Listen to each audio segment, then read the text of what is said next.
Ang hirap niyang ipagtanggol, mga kapatid.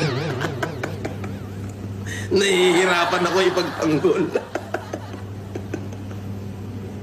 Ay, nako. Ay, nako, Bonggit. Ang hirap mo ipagtanggol.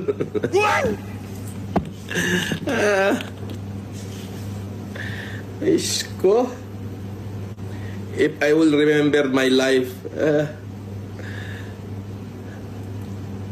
since 2007, inikot ko buong Pilipinas para mag-humanitarian, magbigay ng libreng salamin, libreng check-up, libreng wheelchair.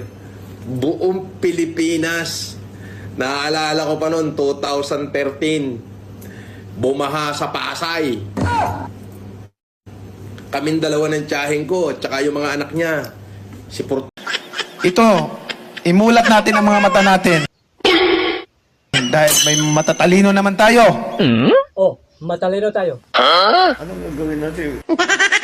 Ubo naman ito. Sabi, mulat ang mata. Imulat natin.